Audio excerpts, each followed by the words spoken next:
Hello everyone, welcome. This is Desi VJ. I'm a North-South National Team member and a coordinator for webinars. Glad you could all join us today and hope you're all doing great. Today we are bringing you an interesting topic about homeschooling your children.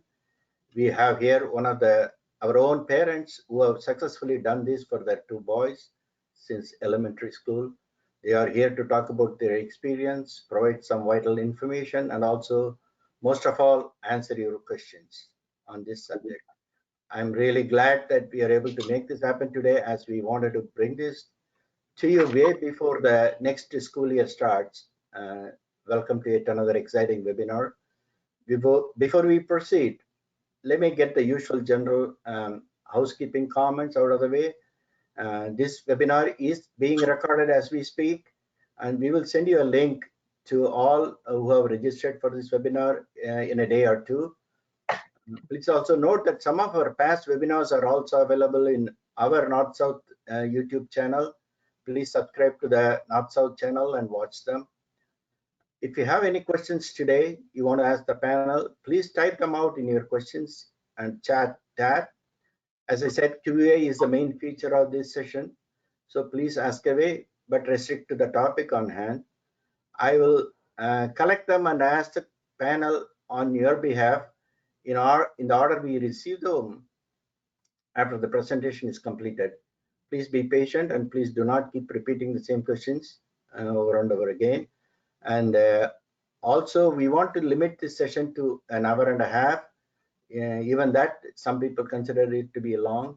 If your questions were not asked, it may be that a similar question was already asked and answered, or we are simply running out of time. If you think we have not fully answered any of your questions, please send us your question via email, and we will try to get the response from the presenters and post it to you or to the group. Thank you for your understanding. Before we leave, please take a moment to fill in the feedback questions. They had helped us in the past, and then we are constantly trying to refine our process and our performance. And I would also think the presenters will greatly appreciate your feedback on how the session went today. So please help us out here. And finally, I want to thank all of you for these successful webinar series thus far. And we are planning to bring many more such interesting topics to you in the future. So I would like you to be more participating in those sessions. And if you think you have a topic you would be interested, or either you are a presenter or you know someone who can be a presenter, please let us know. We will follow up with them or with you further. Our email is webinars@northsouth.org. Thank you for listening, and let's move on to the main program. Are you thinking about homeschooling your children? Before we go, we just wanted to get the pulse of the audience, so I'm going to pose poll questions to you. Please answer as quickly as possible so that we know what we are talking about. So we are trying to figure out, are you a parent of a preschool child or children, or elementary school or middle school or high school, or none of the above? So if you could answer as quickly as you can.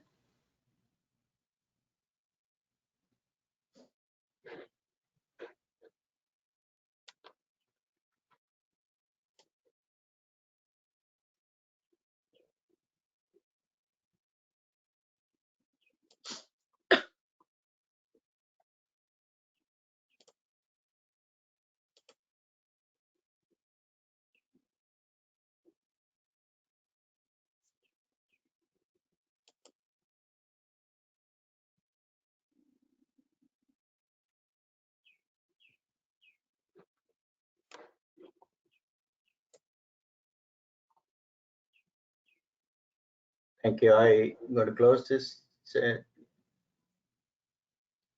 poll. And then let me share my the results with you all. We are saying 21% of you are preschool, parents of preschool, and almost 50% I think is on 30% on elementary school and 30% on the middle school, and 12 on high school, and none of the above are 5%. So I think the panelists got the glimpse of what you whom they are addressing it to. So let me close this. Okay, so let's get back to the panelists. Let me introduce the panelists of this session for today. It gives me a great pleasure to welcome Purushottam Goval and Gunjan Tiwari here today to talk about homeschooling. And in spite of wearing multiple hats and being busy, and they have been very enthusiastic about sharing their experience to you all and bring this to you as soon as possible. Purushottam and Gunjan are proud parents of Gopal and Ram. Both of them, you would have already seen her in the webinar sessions as a MTP math participants or live problem solving sessions.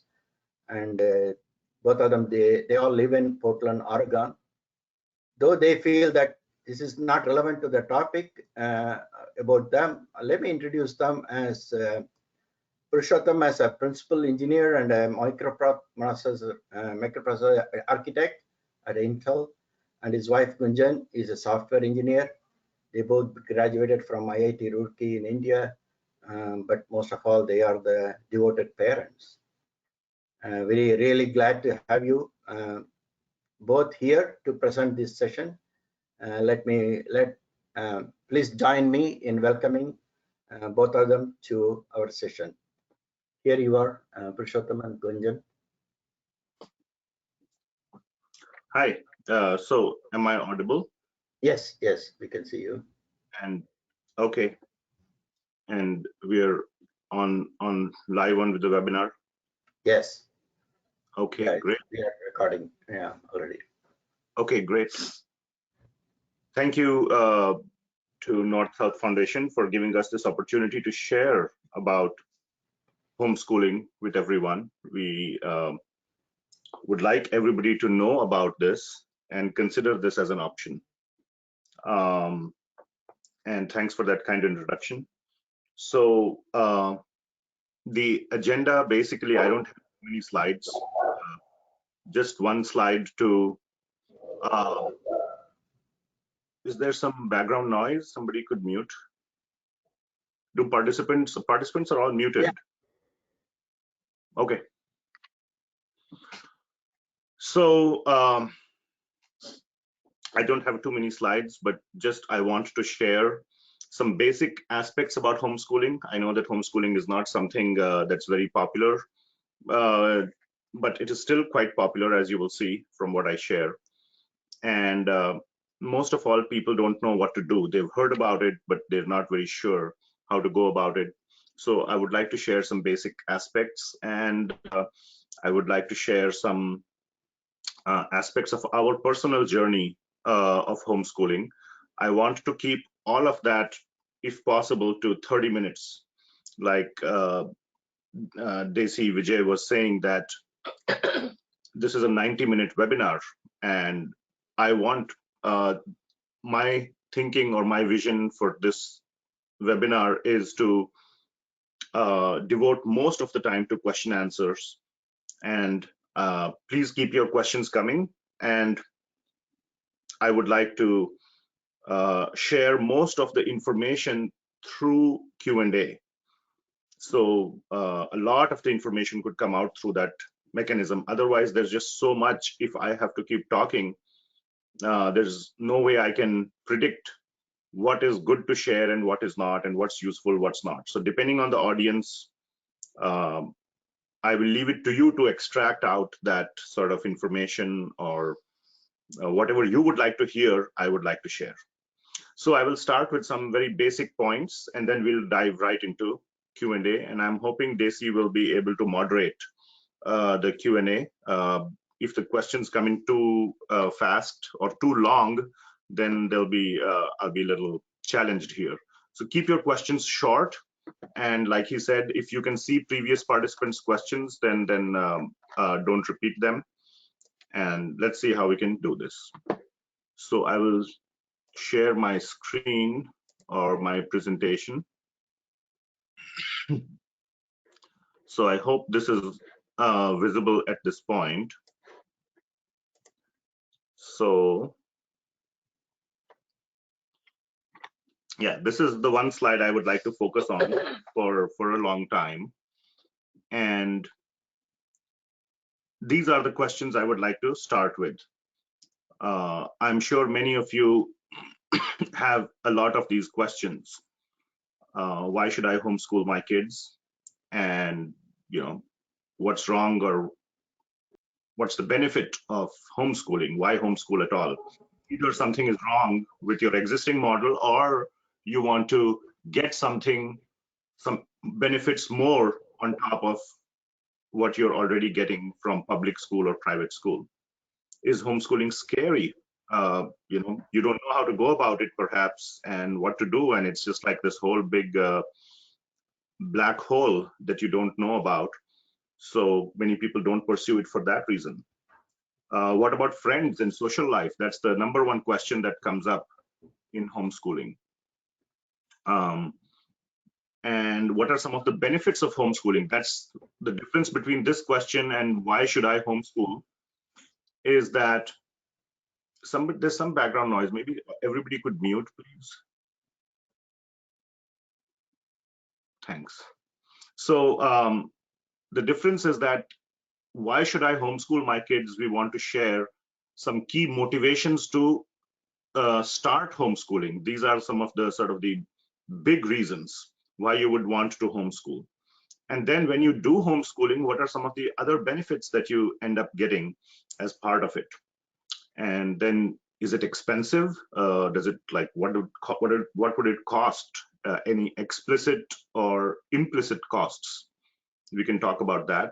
Then a lot of you will be wondering about college. So how will my kids get into college? Is homeschooling all just about schooling through high school, or part of it? And will they be well prepared for college? Will the colleges be ready to accept them? And then finally, some logistics. How do I start? What support may be available, etc., etc.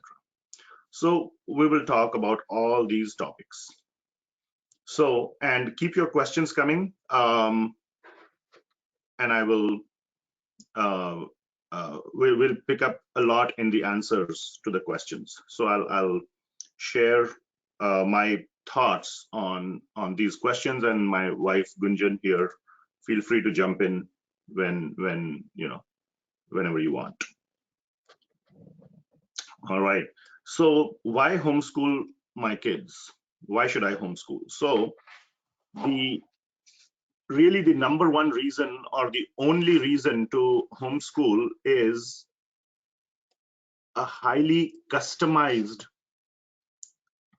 plus high quality education. So customization of education, and once it is customized, that customized version, if you want, could be very, very high quality for your kids in your hands, just like home food versus restaurant food.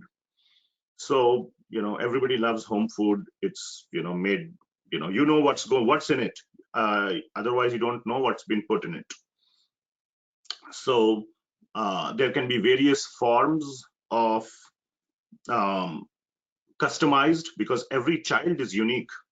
And what do schools do? They put 30, 40, 50 kids in the same class, and the same instruction is given to all the kids. So your kid is getting an instruction meant for all of them, and obviously it won't be customized. Just by definition, it's not customized. More than that, especially in public schools, and I have seen this in private schools too, they are not much better. They are better than public schools, but not a whole lot better. But in general, schools are meant for the sort of the average or the median child, where they can cater to sort of the largest percentage. But if you are Above average, many times the kid can be bored. If you're below average, then the kid may be frustrated. So when I said customized, I didn't mean only accelerated. There may be some kids who want to go slower, and homeschooling may be a perfect option for them also, and they would thrive in that kind of an environment. So, and plus you can make it very, very high quality, not just the customization, but after a certain point, the teacher may move on. Also, the other aspect is that when you're homeschooling, you're mentally more invested in it. So you know what's going on. You not only know what's going on, you own OWN, own what's going on, and therefore you are way more invested. And it's a big project, but constantly you keep thinking, how can I solve this problem for my child or that problem for my child?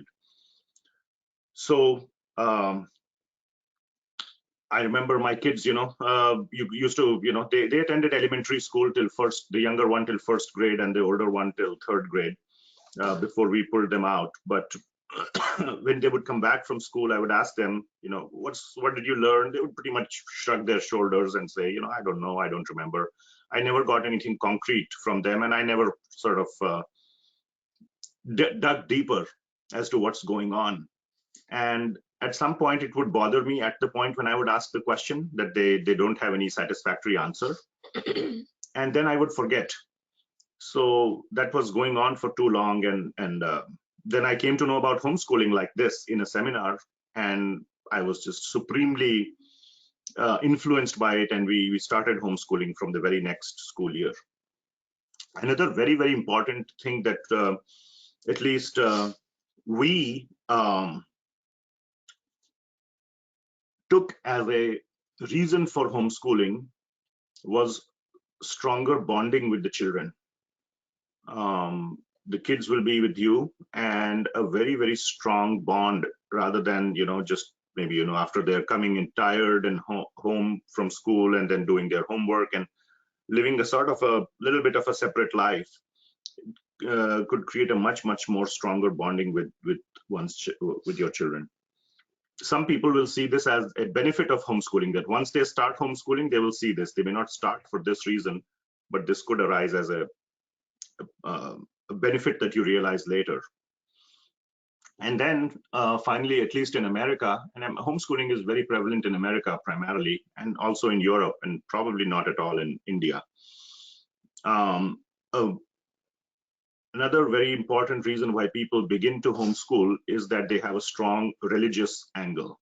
They want to give religious instruction to their child, which is not possible in schools due to separation of church and state, at least in public schools, and for many other reasons.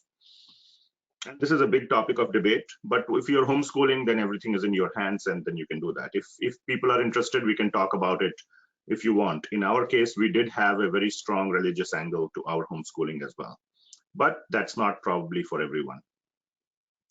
Second point, is homeschooling scary? Am I signing up for too much, or am I signing up for failure? What if I fail? All these things, all these questions can come up. And I looked up some statistics. About 3.7 million children are homeschooled in the US. 3.7 million. That's a big number, I feel. So you're not alone. You won't be alone. Just to give it perspective, there are about 50 million students in public school from kindergarten through high school. So 50 million is the total number. Out of that, about 3.7 million. It's not a tiny, it's a small percentage, but it's not tiny. So homeschooling is a very accepted model in the US. And just like anything else in the United States, a lot of resource is available. If there is a market, if there is a demand, in America, we know how to, tap into it and provide and supply or fulfill the demand. So my point being that there is a lot of help and support and resources that are available. So it's there for you to use. You'll have to do some research, some exploration. Google is your friend. And you will have to have a little bit of mentality of trying things out, of taking some adventure, taking some risk, doing a little bit of trial and error. But in our case, the way we thought is it's a lot of fun. We're trying out things, together with our children, and we told our children this is what we're doing. It's not like we're using them as guinea pigs, where they don't know what's going on, and we are just conducting experiments on them. No, not like that. They were pretty much partners in this whole, so to say, partners in crime. And we're talking about when our kids, two kids were in first grade and third grade. So they were, I would consider such kids, at an age where they can understand what's going on. It's not like they are 2-year-olds. So a third grader is what, maybe 9 years old, and a first grader is 7. They can kind of understand what's going on and where we are coming from. And so we took them in confidence through the whole journey. So that's another very important part. And, in our case, the kids were open and accepted homeschooling nicely, but we were perfectly open to any outcome, and we were not attached to it. We wouldn't have forced it on them if they would not like it. That didn't happen, so we don't have a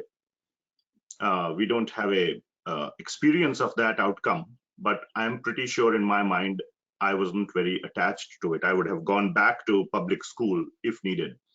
And that brings to the next point, that homeschooling is not risky at all. I don't know much about private school admissions process, but public schools are, as far as I understand, in all states, definitely in Oregon, where we live, they are bound to take you in any year or even in the middle of the year. So if homeschooling doesn't work out, hey, you can just go right back to public school. Private schools, I've heard from some of my friends, some of the good private schools have admission process and this and that. So once you leave private school, I'm not sure how easy it may be to get back in, but that problem does not exist with public school at all. And finally, luckily, and I shouldn't say this lightly, but one of the silver linings of COVID was that we all got a pretty good idea of what homeschooling might look like. So it's not as big of a black hole or an unknown as it used to be, because many people more or less homeschooled. Now, there was a lot of support provided by your school teachers, which was closed, but at least this whole online instruction and Zoom and whatnot. But, you got some taste of it, better than prior to COVID. Next point, what about friends and social life? So this is a big question and I have a different perspective on this. So you may not agree, and that's up to you to decide. This will be a point that you will have to really weigh along with all the other benefits. Everything is a package in life, okay? You can't pick and choose a la carte menu of all the good things, everything comes as a package. So my perspective on this, that what about friends and social life, is that as far as friends for a child are concerned, he doesn't need 50 friends. I don't think I needed in my childhood, or even I could handle 50 friends. If they are just people around you, that's a different thing, but just a few friends are enough. I feel a few good quality, which means few good friends, deep and close friends. So focusing on quality instead of quantity is very important. And those few good friends, close friends, you can get from, you can create friendship through many other avenues. The school need not be the only way. You can have your friends in your neighborhood. You can have friends if you go to some church or temple. You can have friends there. You can have siblings who are friends, or other neighbors or other homeschooling families that live close to you. Or another option could be to send your child to school for one period. For some years, we tried out sending our kids for the PE, physical education, so they could, just go and, run around with other kids and kind of, shed some energy and, shed some steam like that. And they would be happy with that.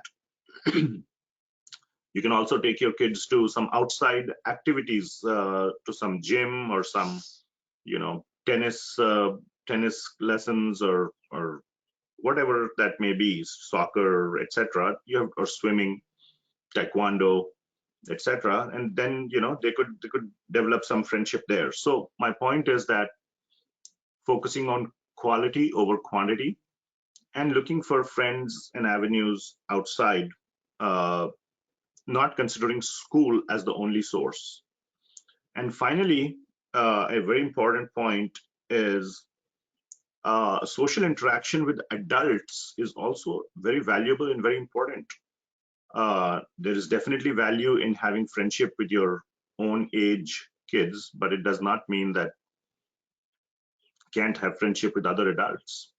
And one more thing I forgot to mention, homeschooling opens up a lot of other opportunities for volunteering and charitable activities, and maybe in your temple or church that you go to, or in some other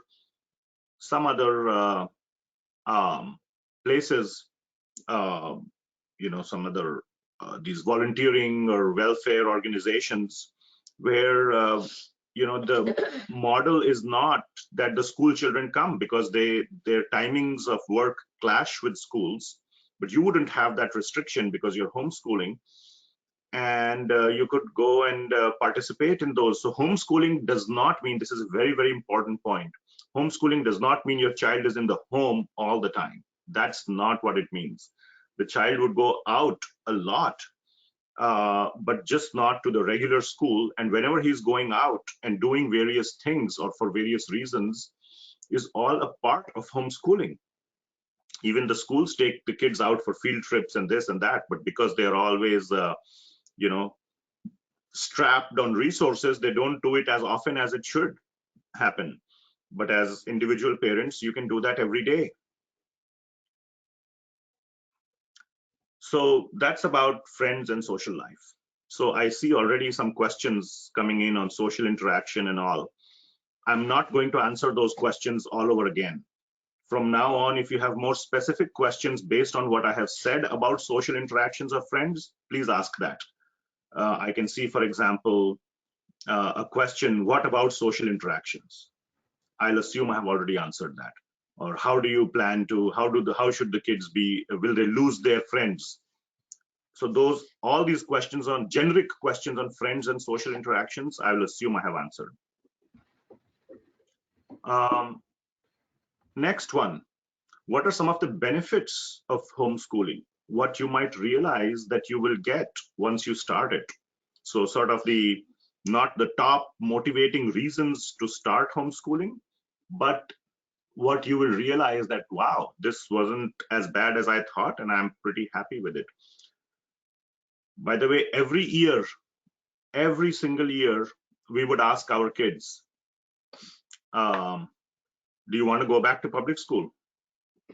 And their answer was a very, very emphatic no, because they would talk to some of their friends who were in school. And in fact, some of the friends used to say, hey, how do I convince my parents to homeschool me? So you guys are so happy and so doing all these wonderful things, and I feel I'm missing out on all this fun. So it was the other way around. And after a certain point, my kids would tell me, like, well, why do you just keep asking this question? Do you want to go back to public school? And sometimes I would get mad at them, like, and I'd say, if you don't do this, I'm going to send you back to public school. So again, I'm not trying to demonize public school, but I'm just trying to say that from our perspective, we were very, very happy public school wasn't like a threat or anything, but there's some noise on the. Could somebody mute everyone, please? Desi, are you there? Can you make sure people are muted? I'm there. Yeah, I muted everyone. Okay, thanks. So yeah, I mean, our kids were very happy, but my point is that you can always go back to public school, keep the kids involved in the discussion, and internally in your mind, one should, I would say it's a more healthy way of homeschooling to always give the kids an option if they want to go back to public school, and that's very, very much possible. So what are some of the benefits of homeschooling? So much greater learning.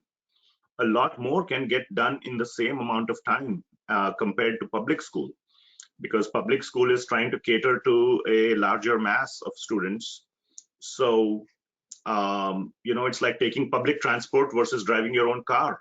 If you drive your own car, you can get to the destination much, much sooner than public transport, which is trying to cater to a larger population.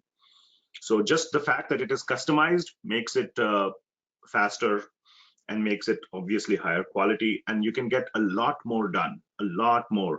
For example, like a whole math textbook, which I had thought in a regular public school would take 2 years. I thought we will do it in 1 year, and my kids did it in 3 months. Not because they were good at math, but that's a side topic, but that's the kind of thing I hear from many, many homeschooling parents. Just because when the kids are sitting at home and doing it, there's a lot more focus, a lot less distractions.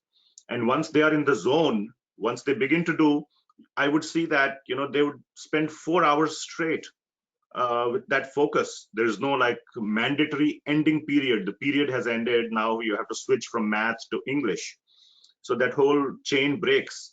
That's not there in homeschooling. You can keep doing 4 hours of one thing, and then you may not touch it for the next 4 days. Then you pick it up again. And so it's not like you keep doing one thing every day for 4 hours. That's not the point. I mean, you could do that in homeschooling too, but you can have bigger chunks of time to one thing, and have unlike school where it's like 50 minutes or 1 hour or 90 minutes of one thing, and then you have to stop. So that aspect, plus the focus, plus because it's customized, kids generally breeze through stuff much faster, and then they can have a lot more to learn, a lot more to think, critically think, and evaluate in that time. And then, as I said, greater bonding with the kids. Many people don't start with that. For us, it was one of the starting points. But for many kids, that's not. For many parents, that's not. But they realize that, wow, this is so amazing. You can go on vacations at any time, not only in the summer, not only in.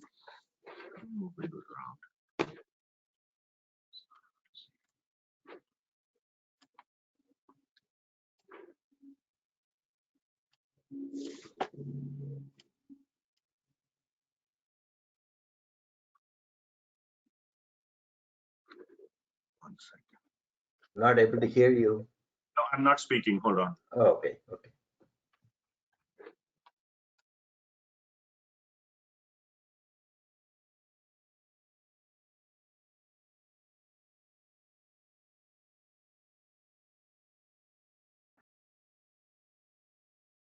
You can go on vacations at any time, and you're not restricted by school times, and when everybody's trying to do the same thing. Flight prices are high if you want to fly somewhere. I mean, you can, you know, you don't have to go in the scorching heat of the summer. You can go in the spring and the fall. Basically, you own all your time, which we felt is a very important thing. You can organize your own field trips. You can organize so many things. Participating in these volunteer or charitable organizations. For example, one of my sons worked with Oregon senator, Oregon legislator. He was pretty much, you know, one of his legislative aides. And this would not have been possible because these kind of things happened on Monday at 9 a.m. or Thursday at 11 a.m. And he met some lobbyists and this and that and drafted a bill for the Oregon Congress or Oregon whatever Senate. And the bill got funded also. It was about some, birds were dying in some particular area. So how to prevent bird deaths. Yeah. So anyway, I mean, not a big deal, not about like, not as big as guns or Roe v. Wade or something, but little thing, but he got that experience to work in that, and he would not have got it because all of this was done, in prime time weekday hours.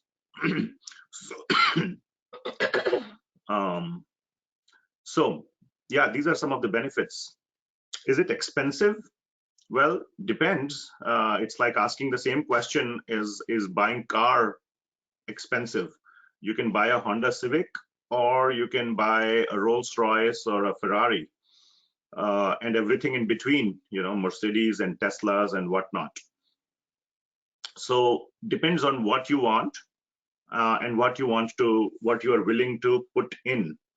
One thing definitely is that if you are seriously homeschooling, one parent should stay home.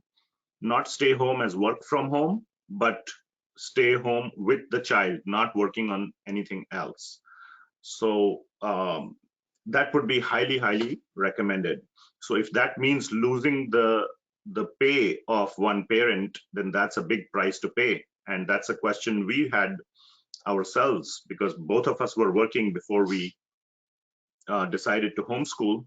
And then one of us had to give up, and which was my wife, and she gave up. Luckily, things worked out very nicely in her workplace, and her workplace was extremely accommodative, and we can go into those details later. But she gave up a big part of her income, and got back the time to focus on the kids. Many people send their kids to expensive private schools, so it's equally expensive, but that's a big expense if that's your case. But if one of the parents is already home and you're inspired to do that, then you don't have that expense. Or if you have a job that is very flexible, maybe you're in your own little home small business or something like that, where you can control your work hours and the homeschool can be done for your children in a nice quality way, then that may work out.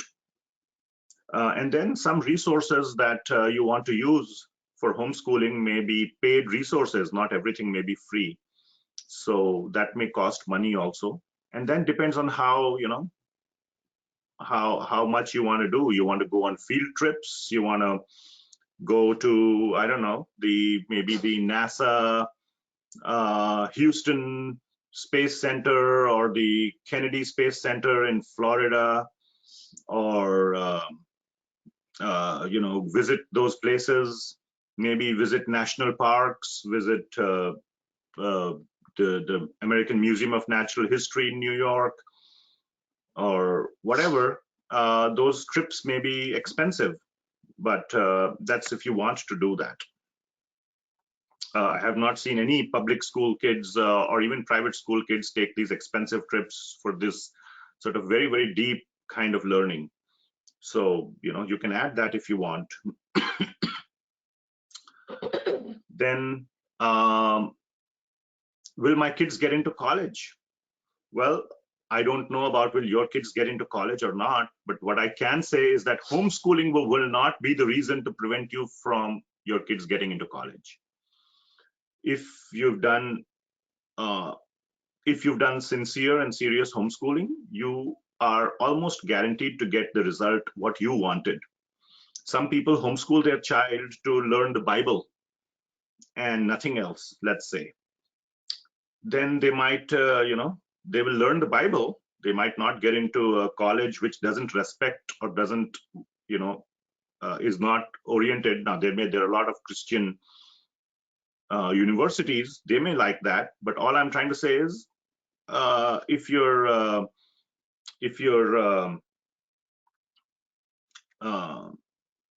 cooking a samosa, you will get a samosa. You won't get a gulab jamun. You see what I'm saying? So whatever you are trying to do, that you will get. So colleges have absolutely, in my experience on talking to many other homeschool parents and talking to college admissions people and all that, they have no inherent negative bias towards homeschooled kids. They do not. They very much appreciate it. They very much like such kids. They want a diverse body of students. Every college wants all kinds of students. And homeschooling itself is one vector of diversity, and they want such kids. So homeschooling is not going to stop your kids getting into college. But if you want to get into a particular type of college, many people have that aspiration as well, though I don't think that's the right way to think about it. But then if your goal is to get into a particular college, then you better see what that college wants and homeschool your child with that in mind. But that's a different topic. Finally, how do I start? What kind of support is available? And one of the things I'll talk about is prerequisites. The mindset is very, very important. The mindset should be to explore, to try things out, a risk taker, and be willing to adjust and replan. So there's a very beautiful saying that I used to live by, and my wife is already smiling because I've repeated. We used to repeat it so many times. This was a quote by either FDR or Eisenhower, I forget, probably Eisenhower. He said, "The plan means nothing, but planning is everything." So I'll repeat that. The plan means nothing, but planning is everything. In a sense, what it means is that planning is a continuous process. There's no way you can plan one way and just then have to stick with it. You must be open to replanning. And that's the point when I said, trying out things. Don't be afraid of trying out things. If it doesn't work, throw it away. One very important point that I want to mention, that homeschooling is best if started early. It's not recommended. I don't know how I would have homeschooled if I started homeschooling in high school. So this may come as a little bit of a setback to parents who are parents of high school kids. I would not have much ideas to offer you if you say, "Oh, my kid has been going to public school or private school till middle school, and now he's in high school. Should I shift to homeschooling?" That may be a risky move because, especially from a college admissions perspective, the colleges really, really focus on your last 4 years in school, which means your high school. And you start taking your AP tests and a whole bunch of stuff, and you probably don't want to. That's the time by when you want things to be settled down and you have a clear trajectory forward. And that's probably not the best time to experiment. Okay, because if something doesn't work out, you have no time left for course correction, which the colleges won't see. So you want your high school years. If college admission is a big thing for you, the 4 years of high school have to be very very good, so to say, in their eyes. Yeah, and then finally, few words on the logistical aspects. Every state, homeschooling is a state thing in the United States. So every state has different requirements, but generally they are all the same as far as I've heard. I'm very familiar with Oregon. I'm not familiar much with other states, but they're all very, very similar. And most states are very flexible. They really allow you to homeschool. without giving you much trouble. And their purpose is not to give you trouble, but there are certain requirements that you must fulfill for homeschooling. And in Oregon, the requirements were very simple. Every 2 years, pretty much, you'd have to go take a test. And in math and reading, that's it, reading and writing. So in a particular test center, and you have to get basic passing marks. This is the state requirement. This is how much you must fulfill to allow the state to homeschool, for you to homeschool your child. And this is very, very basic requirement. They just want to make sure your child is learning some minimum thing. And, you know, just as like the objective is that because you pulled your child out of school, you're not making him do child labor at home. They want to make sure that your child is doing some. So you can understand the level is very, very low to pass those state tests to fulfill the minimum requirement. But that's the minimum. Beyond that, the state does not require anything else. It's all up to you. You know, it's like, you know, you need to have, you need to just have, they want to make sure you're eating bread. On top of that, if you want to eat ice cream and cake and pizza, it's totally up to you how much you want to put in. They just want to make sure you're at least doing the absolute minimum. So those state tests should not be a problem for most kids. Now, if the kid is challenged in some way, the states have even accommodations for those basic tests also, but that's for special needs children, and you can find out from your state what accommodations they have. Such children probably would not thrive in public school anyway. So some alternate education is the only means. Then the homeschooling can be in a structured way or in a more spontaneous manner, self-designed. In a structured manner, there are a lot of, you can structure it yourself, but what I meant by structured is pre-structured for you. There are, for younger years, there are those curriculums available from Calvert and K-12. What else are the curriculums? The Calvert, and there was the... There were so many. We used to go to the bookstore, so not BJU. It was a Christian curriculum. Yeah, so there are many curriculums that are available if you explore, where pre-made material, teacher material, all the stuff is available that you can use as a teacher. Teacher guides, and then workbooks and assignments and the answers to assignments and rubrics and all that stuff is available. You know, you can imagine that, you know, people would have, you know, over designed some of this stuff more than what you can chew. Then there's also something called K-12, which provides online school, pretty much like a COVID time school, but all the time. This existed even before COVID. So it's an online school. So if you want to do, but that's just doing your schoolwork, or as if going to school, but sitting at home. So if you wanted to really accelerate, or if you wanted to do some kind of your child to do stuff that's not part of the school curriculum, then this K-12 may not be the best option.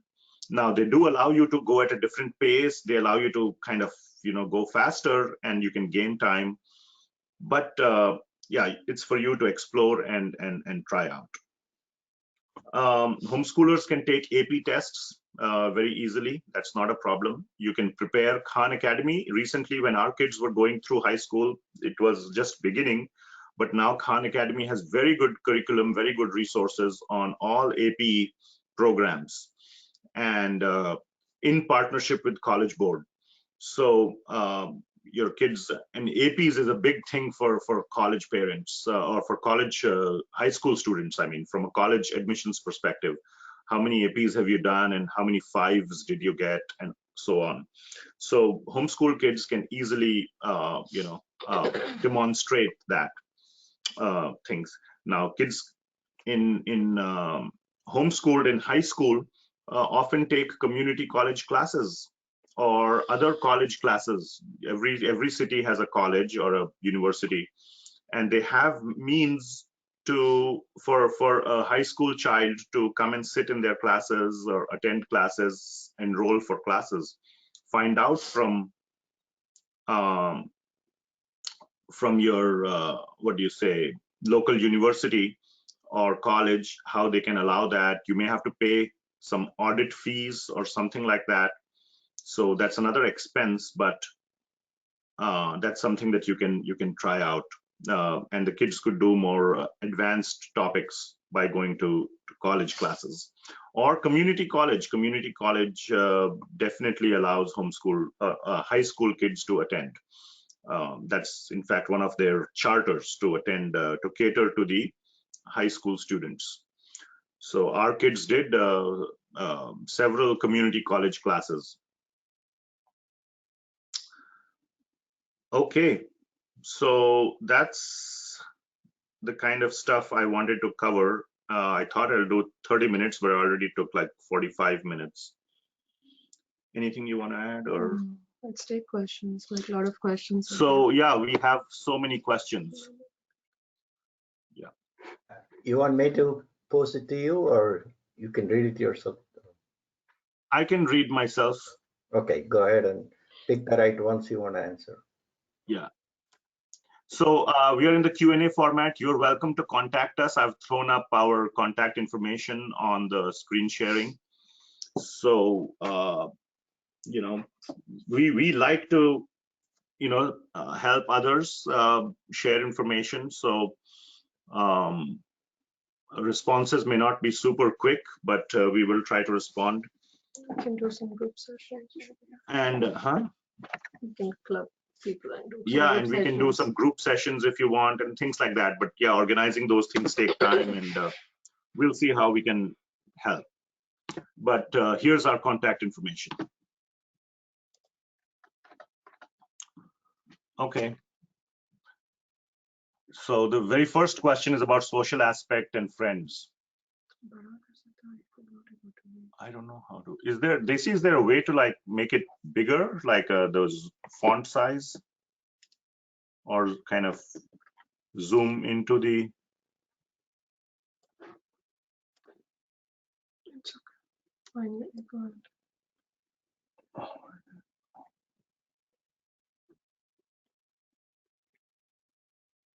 Yeah. Sorry, I'm on a mute. There is on that tab at questions tab, you have a square with the arrow out. Yeah. Yeah, click on that. It'll make it into a bigger screen. Yeah, but I already did that. My question was, can the font be increased, font size? But if not, that's okay. It's okay. Yeah, I don't know. Okay, no problem. I can read it to you if you want. So no, that's fine. So how did you enroll in Math Science Olympiad? So I'm just going to go from the top and try to take questions, okay? Exactly. How did you enroll in Math and Science Olympiad competitions, as they are generally at school level? So most schools allow homeschool kids to come in and sit for these tests. So yes, this is the part of, you know, the parent has to play a very active role in the homeschooling, and you must contact your local school and request them that can my child come at the stipulated date and time and just give the test. They might have some fees, $20, $50, whatever. And every homeschool child that I know in these Math Olympiad area, Science Olympiads, whatever, never had a problem giving the test. Giving the test was never a problem. So my point is that if you try, you should be able to find it out.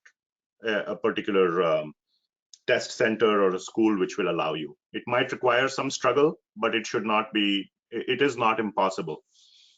Okay. Try out and you will find the way. This is the most important motto of homeschooling. Try out and you will find the way. This, you must remember this sentence. You will have to try out. It's not going to be given to you on a silver plate. This is one of the big differences between public school and by the way, a lot of the public schools don't even do these math Olympiad, science Olympiad things. Some of the children who are in school used to come and ask me, oh, my school is not doing it. I'm willing to pay the registration fee myself for the whole school. Still, they just don't want to do it because one teacher has to spend 3 hours proctoring the test or whatever, doing the work, and they don't have a teacher who is willing to spend 3 hours. That is the problem. So they're so unaccommodating, and they would ask me, where are your child taking it so that I can send my child to the same place. And the best one of the best private schools, at least in Oregon, I mean, they were not doing these tests. And one of the students, they would take advice that how do we do this? So it's not just the public schools who have don't think that less money, but even the private schools who are charging you like thousands of dollars, they were not providing that. So. And you may not even, at that point, if your child is in public or private school, you're in the mindset that, okay, whatever the school is providing is the best. And you don't even, you're not even on the lookout. As a homeschool parent, the whole mood, the whole attitude is to look out, to explore. And that gives you a lot of opportunities. Okay. How to reach you to present in this webinar? I have no idea. They have answered. Okay. And please keep your questions short. There's this very long question from someone. Thank you for organizing this. Very grateful. Here are my questions. Apart from purely academic aspects, what steps did you take to get your children exposed to extracurricular aspects that are typically available in school environments, sports, debate clubs? All these things are, you can enroll your kids into other specific things like, like I mentioned, sports activities at your local park district, etc. Debate clubs, they can participate in some of these school activities. Mostly the schools accommodate kids who are in the school district. Now I'm talking about public school. And if you tell them my child is homeschooled and I want to participate in this specific activity, they should allow. Be nice to the principal. Sometimes I can understand the principal or the vice principal is not very accommodating, is just rigid. But mostly they are very nice and accommodating. And by God's grace, in our case, that was the scenario. The principals were very accommodating, and they said, yes, your child can come and participate in some of these extracurricular activities in the school. And some homeschooling co-ops might be there in your state, and you could be you could make a team with them. Like we had this village home here where they would have classes and teams for various Olympiads, science Olympiads. Mm-hmm. So it's again, explore and find out. Yeah. Chem Laboratory, how did you get exposed?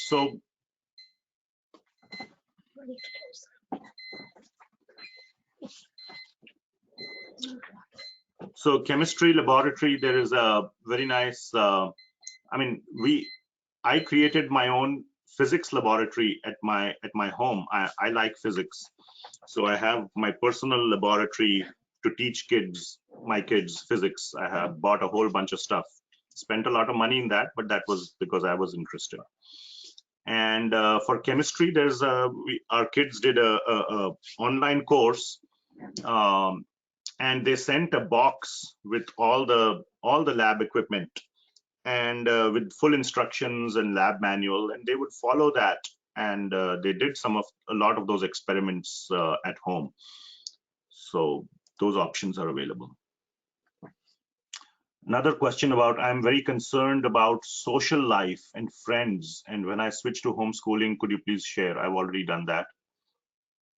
What changed logistically or operationally for your homeschooling efforts as your children progressed from one class to the next? I don't know, it's a generic, probably vague question, but homeschooling became easier and easier over the years. I mean, it will start off just like anything. When you don't know it, then it's harder, but it became easier and easier. And kids also, and by the time our kids were in high school or later, they were pretty much in an autopilot mode. We did not have to sit down with them and do stuff. So they were and this is one of the other benefits. The kids become independent and responsible. they know that, they are not in a sort of an externally motivated environment where the teacher will, shout at you, or you won't look good in the class if you didn't complete your homework on time. So there is no such thing here. I mean, of course, your dad might get mad at you, or your mom may not like it, but, kids may not care much about that. So they don't have that sort of external pressure, but they become responsible because they know that if they don't do it, there will be other kind of consequences. They'll lag behind, they won't understand the subject. So they become independent and responsible. And that's what kind of puts them in this, once they develop that sense of responsibility, it becomes easier on the parents, because then they don't have to chase behind the kids. One thing I forgot to mention is, in my sort of initial comments, discipline is very, very important. A routine. One of the things you will lose because of not going to school is loss of a routine. In school, the bus is going to come at a certain time. If you're not at the bus stop, you've missed the bus. So it develops a sense of a routine. You have to come up with a disciplined routine at home. I feel that in life, a routine is very, very important.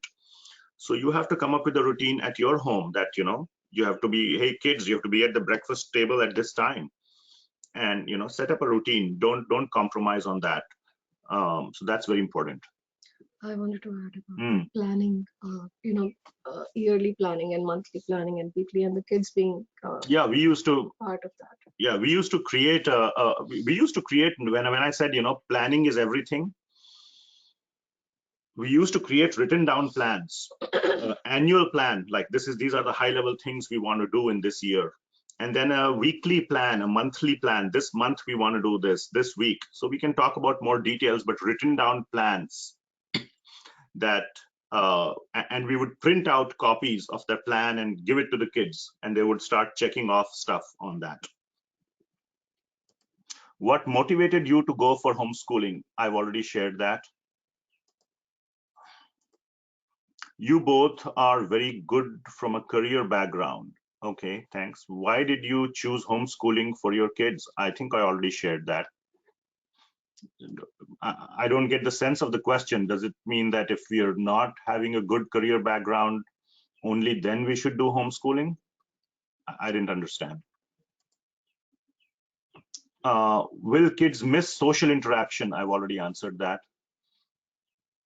Charter schools, basis schools in Arizona. I've heard about basis schools a lot. I think they're good. A lot of kids I know came to math counts from basis and things like that, but they're like I would say they're like a private school, or a good, they may be a public school, but when I say private school, the general theme or the meaning I have is it's a better quality than public, or a regular average public school in the US. So it could be a public school which has just higher quality, like in New Jersey, there's this one very famous school called TJ, Thomas Jefferson High School or something, very famous, very high quality teaching they do. The home prices in that school district are 5 times the prices on the other side of the road. So there may be public schools which are providing higher quality education, but I feel that homeschooling is even higher quality, or has the potential to be even higher quality. So yes, if you're lucky enough to have a very high quality school and you're happy with it, then don't change. Don't fix a problem. Don't fix something that's not broken. It's for you to decide. Is it required for one parent to be not working? I think that's going to be very helpful. It's going to be a little challenging. The parent might kind of go crazy trying to do work and homeschool, or it might result in, low quality homeschooling, which you don't want. So that's something you have to weigh. Or at least part-time. Or try it out, try it out for 1 year, and if it's not working at all, then make a choice. We always try to do too much. We try to eat too much, and then we have indigestion. So don't try to eat too much would be my advice. How do you know which material is most rigorous? I mean, I don't know the sort of the theme of the question, but let's say in academics, you're asking, you can get as rigorous as you want.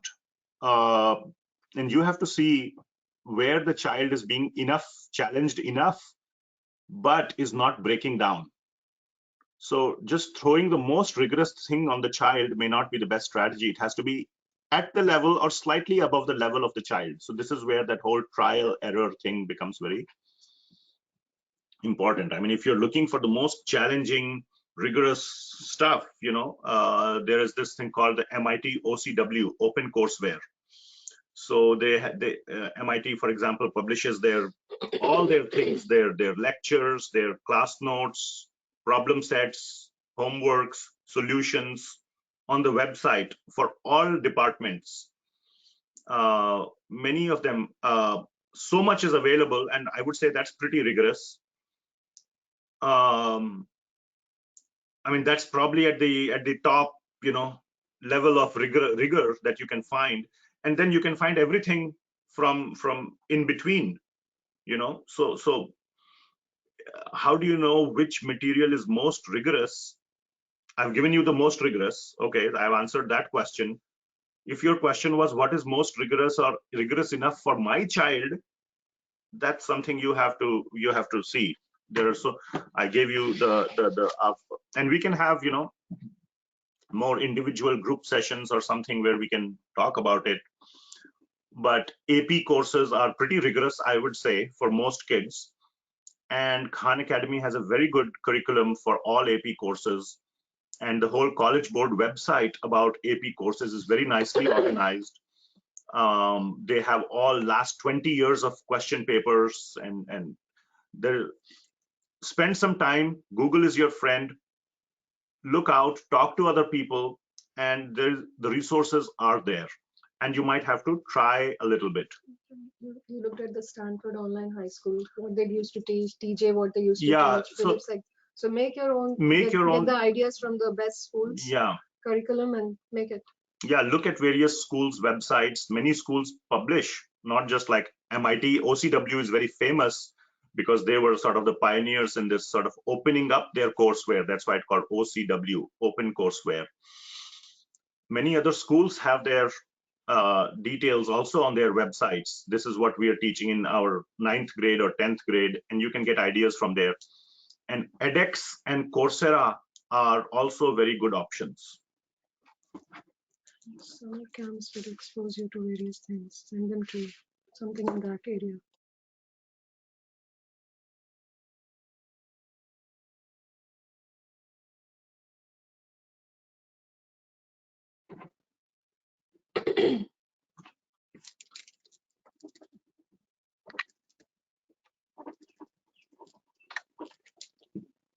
So next question, how do you manage homeschooling with a full-time job? So I have a full-time job, but my wife didn't for many years. So, and then I used to focus my time on weekends and evenings on the children. Will we get a copy of the material used currently in discussion? So I just had one slide, and you could have taken a screenshot of that if you want. I don't know how the material will be there. I don't have material. Yeah, we will send a slide link also tomorrow, along with the link for the recording of the webinar. Here's the slide again on your screen, the previous one with these questions. Take a screenshot if you want, or wait for that link tomorrow. But this is the one slide. Take a screenshot. I'll wait for a couple of seconds. And then here is the next slide. These are the only 2 slides I have. Recording of the material would be available. I think yes. NSF will help you with that. You mentioned that you sent them to school for one period. How did the school allow that? Well, I would say that the principal was nice enough.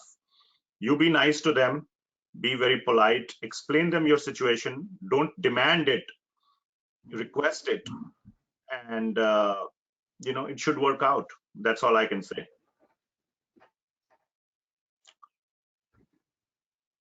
There are lots of homeschooling around here. So how can we choose best one of them? I don't know what you mean by that question. Homeschooling is very much schooling at home. If you mean homeschooling co-ops, then that's, in my view, that's yet another version of a private school. So just like you would hunt for a good private school, hunt for a good co-op. Next one, we homeschool too, and we also ask this question every year with the same response from our son. I don't know what you're referring to. What resources do you use for teaching your kids? Schedule and resources to follow are my big worries. Again, as I said, Google is your friend. You have to be very interested in homeschooling, in kind of a lot of resources are available. We can connect offline on specific things, but the resources are really not a problem. So if you find, you will get the resources. In your follow-up, whoever asked this question, if you want to ask a specific question, what resources did you use for this thing, I can probably tell you if we used it. But if you say something, if I used, what resources did you use for something else which we did not use, I would not know that. But I can definitely tell you that within 1 hour or 2 hours of Googling, I will have something to start with for you. So you can do the same. Find out and try out something. Try out that thing which you found. And if it doesn't work, then try out the next thing. So with some effort, you should be able to find some resources and try that out and see if that works. So otherwise, what resources did you use? I can give you a very long list of resources, but that may not be useful for you because that's not customized for your child. For mathematics, for example, we used the art of problem solving. It is just as a generic resource which we used a lot, and that was super, super helpful for us. So I strongly recommend art of problem solving for those who are interested in advanced math or rigorous math.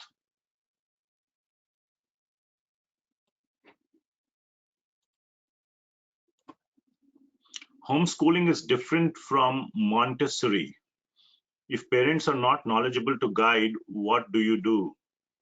Is there any guidance available for homeschooling? Do we follow any specific curriculum? Is there a homeschooling advisory group? So I think I've answered all those questions already. How do we select subjects and syllabus for each grade? So subjects, if you really want to follow a school model, the subjects are more or less, I don't know which grade. It would be nice if you mention what grade your question is for, but the general subjects are math, reading and writing, social sciences. Social sciences include things like, history and other topics like maybe, something like environmental science or psychology or geography, etc. So and then maybe as the kids get into high school, there needs to be a foreign language aspect that many colleges require. Physical education, you can add some music. So all these things are the general, at a general level. You can pick and choose what depending on the liking of or the interest of your child. You can do more of that and less of what he doesn't like or is not he's not bent towards. Is homeschooling a good option for busy parents? I would say no. No. If you're not willing to invest time in the sort of at the younger ages, sitting with them and working with them, that's one thing. And then in the older ages, like in high school, when they may be a little bit more responsible, then if you're not willing to spend a lot of time in the planning and finding out stuff and keeping things ready and making it available to them, monitoring, don't do it. that would be a disservice to your child. So if you're very busy, so time from the parents' side is very important.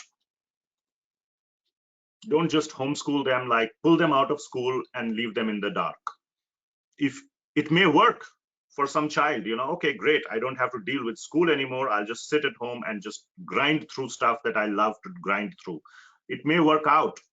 You have to see if that's your child or not, but that's a risk then you're taking, and I don't think my kids would have thrived in such an environment earlier on, or even later, without a lot of the planning aspect, the planning help. Is there a place or website what to teach in every grade? Again, you have to find out, and yes, answer is yes. There is no single website that I can type in and tell you, here's the website. How do we gain all the knowledge about subject to teach? I've answered that, I think. You don't need to teach at a high school level, and it would be nice if you can say which grade you're asking about. I mentioned about a lot of curriculums that come with teacher guides and a whole bunch of teacher help at lower levels. And then at high school level, you can use these other resources that are online, like Coursera, edX, online courseware, Khan Academy, etc., etc. How does group study work in homeschooling? That has worked in many cases. If you're lucky enough to have a group of parents that are homeschooling their children of the similar age, then definitely you can get together with them and find out what are the common aspects that the kids can get together and work. It will provide a great social interaction between kids, and plus you'll get some work done as well. So, just like you would plan something else. I mean, I don't know. I mean, I don't think it's very something very.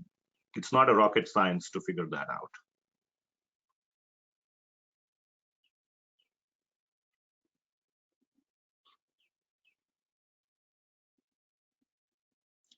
Sports activities, music lessons, supplementary classes, field trips add up to make homeschool expensive, but we know people who choose mainly free options and homeschool on a much lower budget. Yeah, so if you can find free options, then great.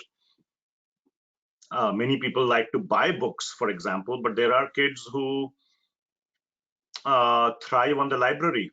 So library is your friend. And in the US, for example, the library system is really very good compared to, for example, in some of the other poorer countries. So make use of the resources that are available, free or low cost. Any documentation we need to take care of transitioning to college? Not much. I mean, you'll have to basically have a homeschool transcript, a list of courses that you did, what you did in those courses, write down in detail what you taught the child.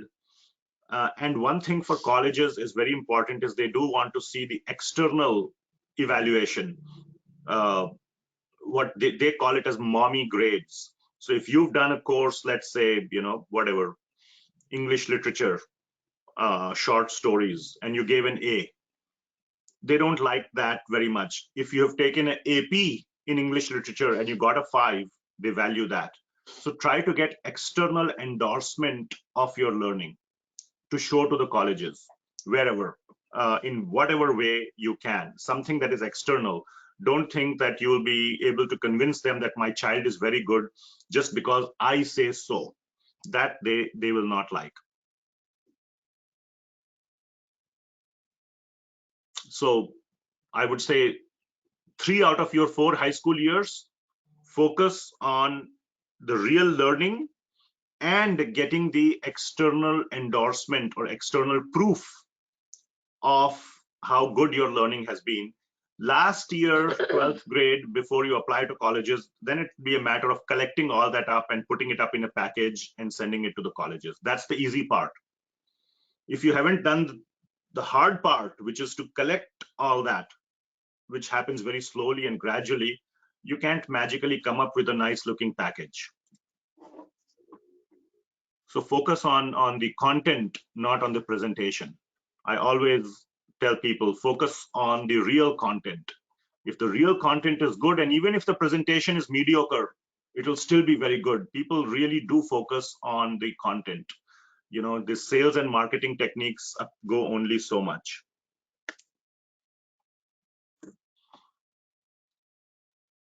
How do I create a lesson plan for my first grader every day of the school year? What resources can I look to use? For very, very young kids, you know, it might be useful to go with some kind of a pre-made curriculum, and you're not bound to follow it. Now, it may cost money. There are some which are expensive, some may be free, some may be online. Take help from guided, prepared material, and then pick and choose whatever you want from that.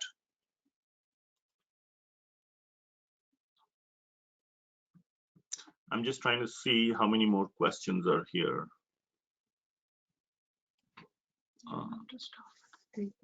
Yeah, we have a hard stop in 10 minutes.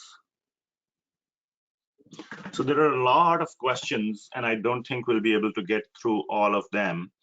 So maybe we can organize another session sometime later, Desi. I'm happy to answer questions.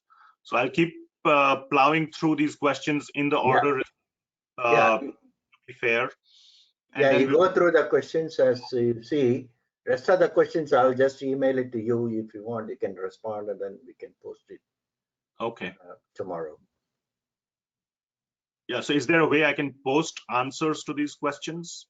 You will have to send me the email, and then I will post it as a document to it. Yeah. Along with the follow-up email tomorrow. Sure. So I'll try to answer some of these questions by in writing and send it back to Dasi, who is the organizer from NSF side, and he'll have a way to post these answers to the participants. Yes. Yeah. So I'll keep going through the questions.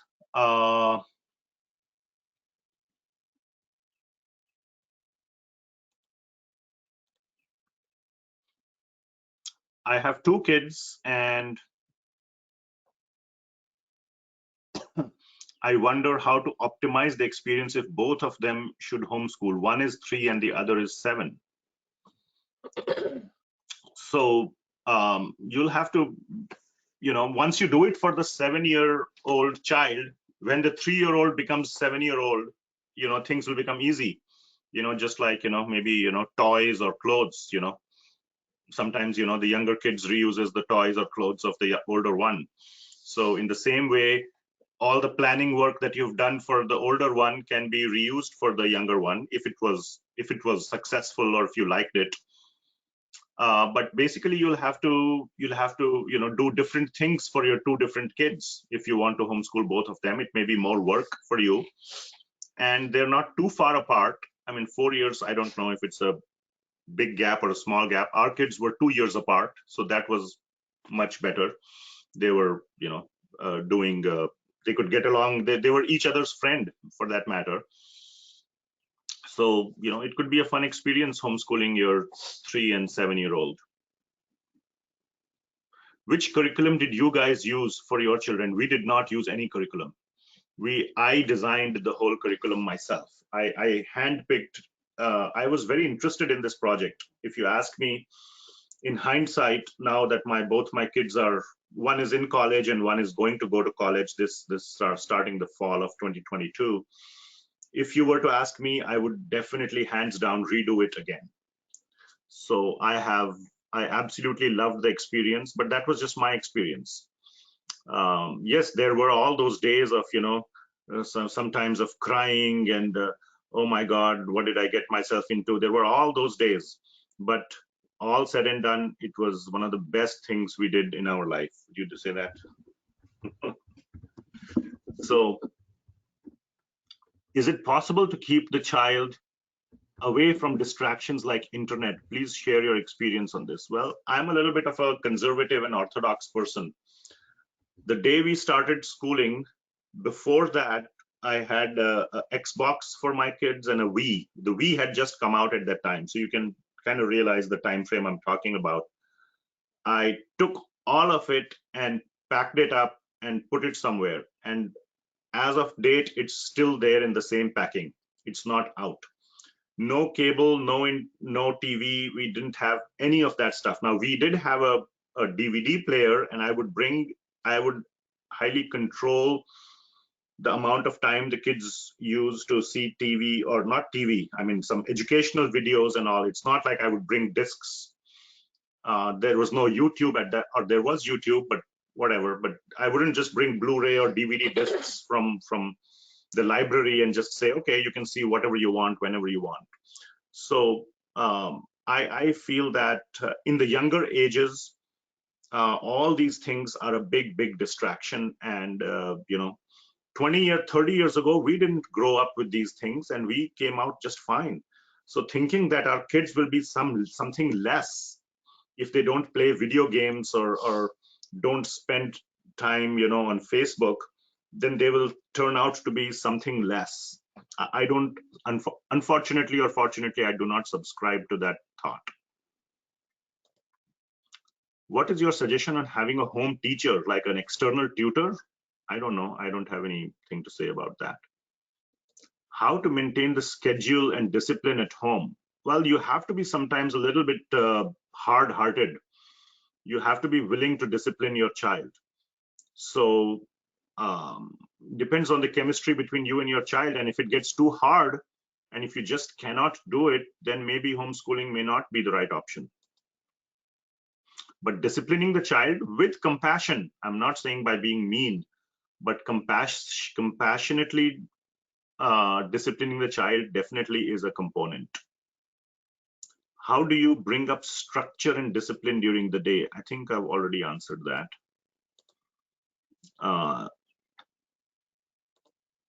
Do you know who at PCC, Portland Community College, we need to contact for high school classes? You don't need to contact anybody. Just go and visit and say, I want to enroll my child.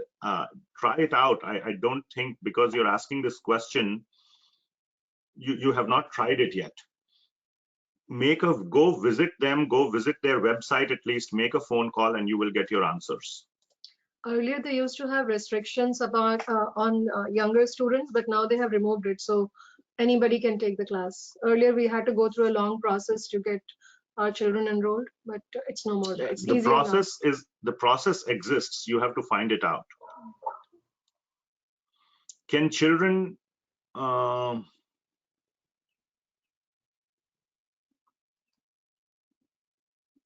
then another part is it true that if you take classes at community college, you cannot apply for Ivy League? No, that's not true. Can children take part in? Okay, this has been answered. Do you know anyone who has homeschool experience in India? No.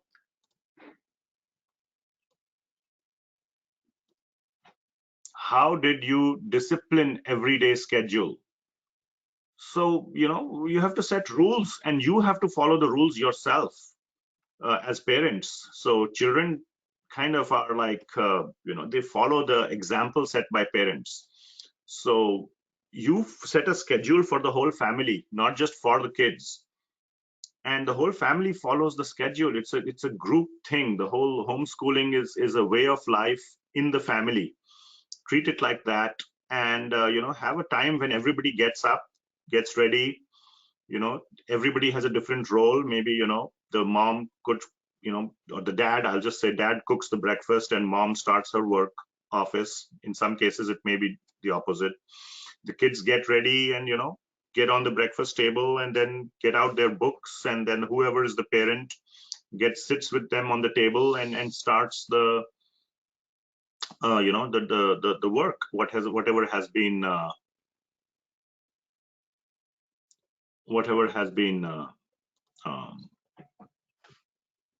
planned. What made you think about homeschooling? I already answered that.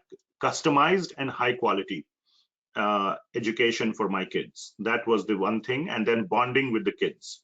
And the third thing was a very heavy religious angle to it, which we wanted for our kids, to give our kids. We wanted to teach our kids the Hindu way of life, the culture, Bhagavad Gita, and all these things. What do you think about Pearson Online Academy and Stanford Online Academy? I don't know about Pearson Online Academy. I'm sure after COVID, a whole bunch of new resources have sprung up, which I'm not aware of. I'll probably spend some time looking into it. But I know that there is something called Stanford Online School. Yeah. What's that called? Stanford Online High Stanford Online High School. I have heard really good things about it. Some kids that I know who are my kids' friends attended Stanford Online High School, and they have great things to say about it. It's expensive, but if you can afford it, it was nice, is what I've heard. Our kids did not do Stanford Online High School. Can I straight away take the SAT or GRE without enrolling in a school to enter college? You don't take the GRE for entering the college. That is for graduate level. GRE is for graduates, for like after you've completed your undergrad.